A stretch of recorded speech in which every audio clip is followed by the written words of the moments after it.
So first, when trying to describe a planet and a sign, we know that the planet is the what and the sign is the how. In this case, Mars is the personal planet placement in our birth chart that shows what drives our actions. Our Mars sign can show our basic desires. I like to say what gets us up in the morning. And on one hand, it can describe the way we express our aggressions based on our animal instincts. So it can interpret the way we show anger. But on the other hand, Mars shows the expression of our sexual drives. In this Mars video series, Through the Signs, I will only be talking about the sexual side of Mars. Learning about one's Mars sign can not only literally explain how we approach sex, show what turns us on or off, but can also give us a deeper look into our motivations in the context of intimate relationships. If just learning astrology, I recommend anyone coming across this video wanting to learn more about their own or other people's Mars sign to first check out a sort of intro vid. I'll link below. A video I made to understand the deeper meaning behind Mars and a breakdown on how in astrology we correlate it to sex drives. Understanding both the planet's signification and the sign archetype at the core can have us better understanding them working cohesively. That's the art of interpretation.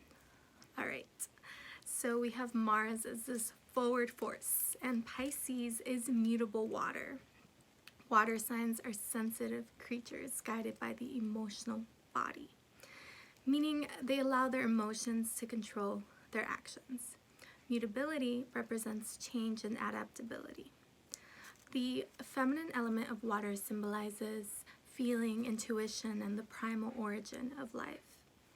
Eros is a primal god force, so love specifically of a sexual nature is the essential driving force of life.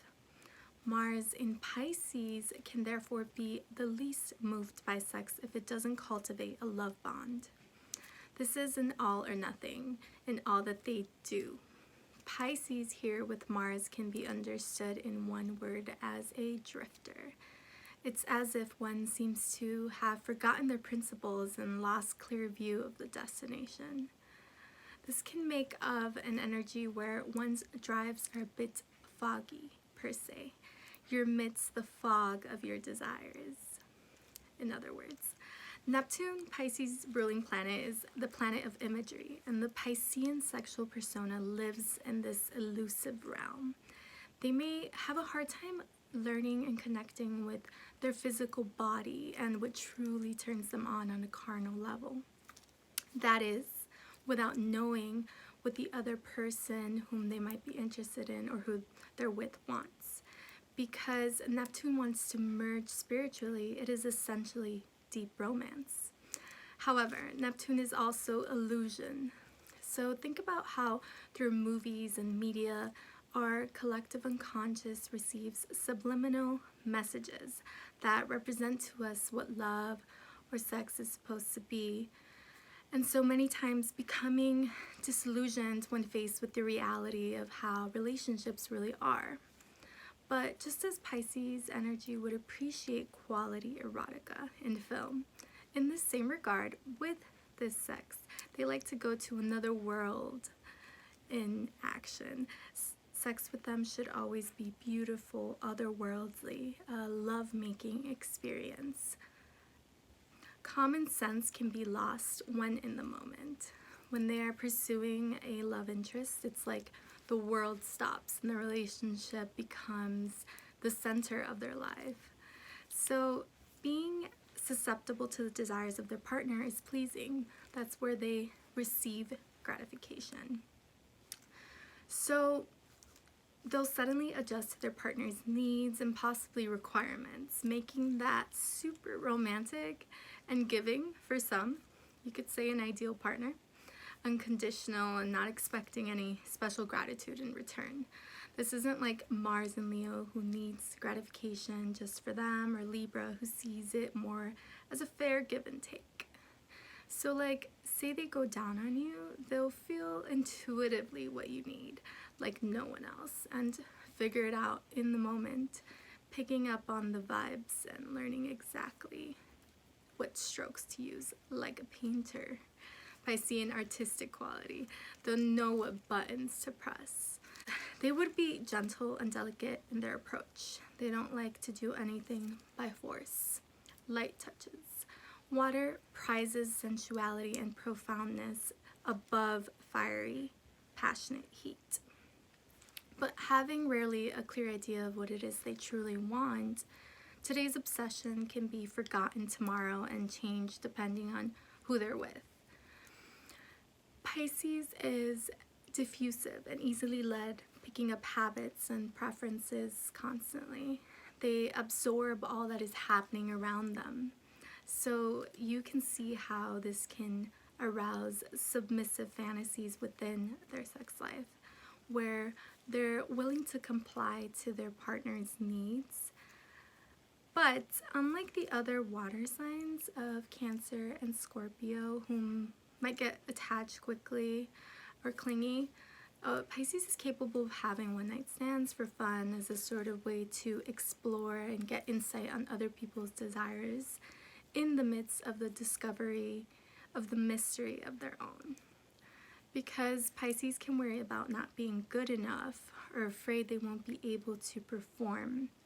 And because they're aware that providing a profound sexual experience is like the quickest way of securing and cementing an interest, and given that Pisces does need a sort of soulmate deep type of connection to keep them turned on within a relationship, even if they don't see sex as a super big deal and personally might need a stronger push than just routine urges, they know that some people, more than intellectual connection or power, crave being with the best lay imaginable, so they'll want to live up to that. In some instances, they can turn into the starfish passive recipients if they aren't past their initial insecurities. Because emotional security means a lot to them, they may allow their mood to dictate how in the mood they might be. On one end, Mars and Pisces can go through a lot of heartbreak. Throughout classical and medieval literature, water is used as a metaphor for love. One must be an open recipient to contain it while it escapes those seeking to grab it for their own gain. Love, as they say, is not selfish. But Mars is impulsive energy, ruling over Aries, the self-interested sign. So this can manifest in Mars and Pisces to end up in what's a common theme of love and war, thriving in a state of emotional flux, aka makeup sex. Even if they have a sexual history, they feel disillusioned or angry, jealous if the other person has had the same. And they are loyal when emotionally satisfied, but could be unloyal and justify it if they're not. Basically, they have no problem drifting into someone else who they might feel provides and or be the more ideal soulmate if the circumstance or love opportunity were to arrive at their feet. They have what we would call emotional flexibility, mutable water. Their capacity for finding a replacement for emotional security in the momentary comfort and release of meaningless sex can be a dangerous quality with this placement. Pisces' long-term lesson in life is learning to set boundaries for themselves, whether that's with boundaries to their devoted lovers who might take advantage of them, or boundaries to not putting themselves any limits on whatever they can have. It's like two sides of the spectrum. Mars and Pisces would be like the guy who doesn't have machismo in them, so women don't feel threatened and rather intrigued by his gentle advances. Being a passive recipient, men could be into more aggressive women, and the female or feminine types of this placement can be equally attracted to and repulsed by he-man types, like uber masculine types that can be somewhat macho, or the societal standard of what a man is supposed to be. Being extra compliant when it comes to the demands in the bedroom. So masochism, sadism scenarios can be of the liking. Or stuff like verbal abuse in the form of projected judgments of a moralistic nature. Like degrading commentary can play a part at play. There's always like two ends of the spectrum Pisces can fall into. They might enjoy drugs and substances to be a huge boost to help their arousal, being that they like sex to be a place where they can escape from the mundane of everyday life. What's really happening here though is they're trying to connect with that realm, that power of divine spirit into flesh through the energy of sexuality. So the other end of the spectrum is Mars and Pisces finding sacred sexual practices aimed at using sexual energy to transfigure consciousness. This can be achieved through spiritual practices such as tantra or yogic poses, but also even learning non-sexual touch.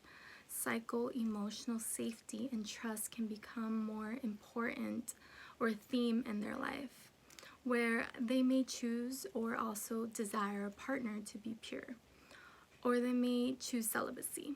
But if not the case, this can also just be them attracting innocent, sensitive types. Finding that type hot, for example. Many can date very spiritual or religious types as well. Pisces rules the feet. In Islam, foot washing before intercourse is a purifying ritual, but it's also been a rite in various historical practices. So yes, feet can be a hot zone and a body part that can also be appreciated. But if not a fetish, simply just foot rubs and massages can be highly erotic to them because it is an intimate thing to receive and it shows someone's attention towards them. Pisces being a transpersonal sign, sexual urges are aimed and linked to other creative energies. So Pisces channels such forces toward his imaginative mind and crafty hands.